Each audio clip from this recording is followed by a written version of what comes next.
Midnight texts. The phone's glow sliced through the dark bedroom, a harsh blue blade cutting into the quiet. It was 1:17 a.m., and the notification chime, sharp, insistent, jerked Daniel from a restless dream. Beside him, Lena stirred but didn't wake, her breathing soft and even, a contrast to the thudding in his chest. He reached for his phone on the nightstand, but it wasn't his. The screen was hers, pulsing with a new message. "Can't stop thinking about you." No name, just a number. His thumb hovered, trembling, as the words seared into his mind. Who was this? Daniel's breath caught, his body rigid under the weight of the cotton sheets.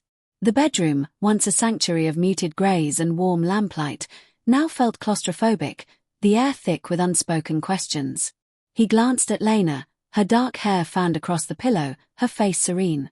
She'd been distant lately, late nights at the office, vague answers about her day, but he'd chalked it up to stress.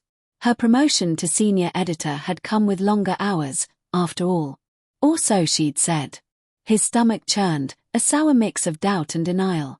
He wanted to shake her awake, demand answers, but instead, he set the phone down, its light still burning in his memory. Morning brought no clarity.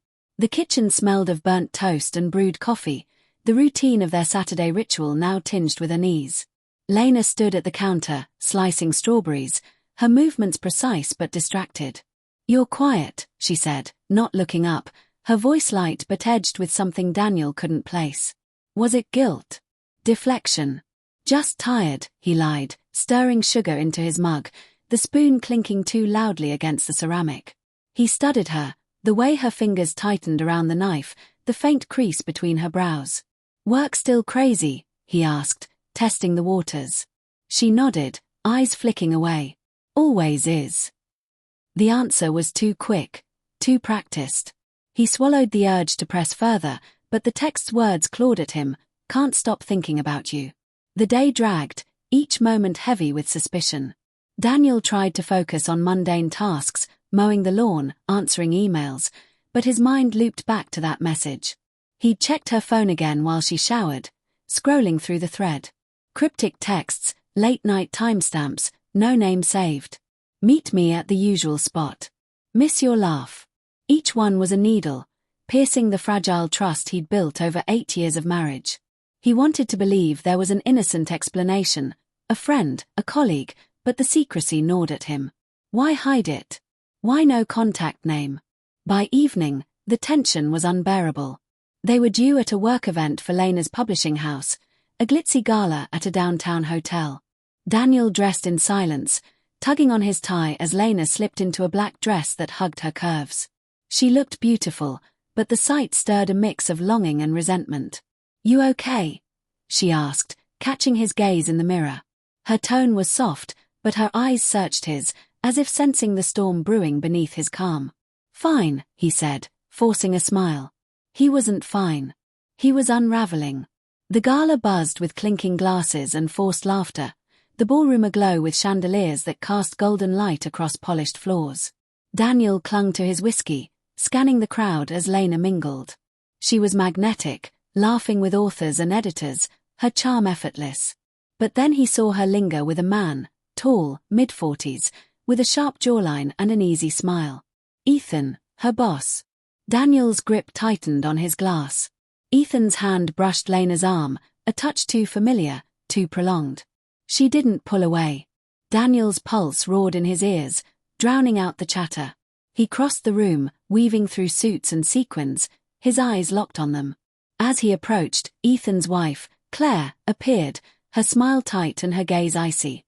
"Lena," Claire said, voice cutting through the hum, "I didn't realize you and Ethan were so close." The words landed like a slap, and Lena's face paled. Daniel froze, his breath shallow. Claire's eyes flicked to him, then back to Lena. "Midnight texts must keep you busy," she added, her tone venomous. The air stilled, the crowd's noise fading to a dull roar in Daniel's head. "Who is she?" Daniel's voice cracked, louder than he intended, drawing eyes. Lena turned, her expression a mix of shock and something darker, guilt, fear. "Daniel, it's not," she started, but Claire cut her off. "Ask her about the texts, Daniel. Ask her why my husband's phone lights up at 2 a.m. with her name." The room spun, the chandeliers blurring into streaks of light. Lena's eyes darted to Ethan, then back to Daniel, pleading. "It's not what you think," she whispered, but her voice trembled, betraying her. The drive home was silent, the city's lights streaking past like accusations. Daniel's hands gripped the wheel, his knuckles white. Lena stared out the window, her fingers twisting her necklace, a gift from him on their 5th anniversary. "Say something," she finally murmured. He didn't. He couldn't. The words were trapped, tangled in a mess of heartbreak and rage. At home, she followed him to the living room, her voice breaking. "It was nothing physical, Daniel. Just talking. He gets me, okay? Work's been hell, and you've been so distant." Distant. He spun to face her, his voice raw. "I've been here, Lena. Every day, trying to hold us together while you—" He stopped, the image of her laughing with Ethan burning in his mind. "How long?" he demanded. She hesitated, eyes glistening. "A few months. Just texts, I swear." But her words felt hollow, each one a crack in the foundation of their life. He wanted to believe her, to cling to the love that had once felt unbreakable, but the doubt was a poison, spreading fast. The truth unraveled over days. Lena admitted to late-night calls, shared secrets, an emotional affair that skirted the edge of something more. She cried, begged forgiveness, said she'd end it. But Daniel couldn't unsee the texts, couldn't unfeel the betrayal. He moved to the guest room, the space between them growing colder each night. He replayed their years together, the quiet mornings, the shared dreams, and wondered where he'd failed her. Or if he had at all. One evening, as rain lashed the windows, Daniel found a letter tucked in Lena's desk drawer. Not from Ethan, but from her best friend, Mia, dated a year ago. "Lena, you deserve better than feeling invisible. If he's not seeing you, someone else will." The words hit like a punch. Mia had known Lena was drifting, had encouraged it. The betrayal wasn't just Lena's, it was a web, spun by those closest to them. Daniel sank to the floor, the letter crumpling in his fist, his heart a battlefield of love and loss. He confronted Lena that night, the letter trembling in his hand. Her face crumpled, tears falling as she admitted Mia's role in pushing her toward Ethan. "I was lonely," she sobbed. "I didn't know how to fix us." Daniel's throat burned, his own tears threatening. He wanted to scream, to forgive, to walk away, all at once. Instead, he left the letter on the table and walked out into the rain, the cold soaking through his skin, mirroring the ache within. The twist wasn't just Lena's betrayal or Mia's complicity. It was Daniel's realization that he'd been blind too.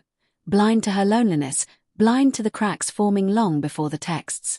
As he stood under the streetlight, rain blurring his vision, he wondered if trust could ever be rebuilt, or if love, once shattered, was destined to stay broken.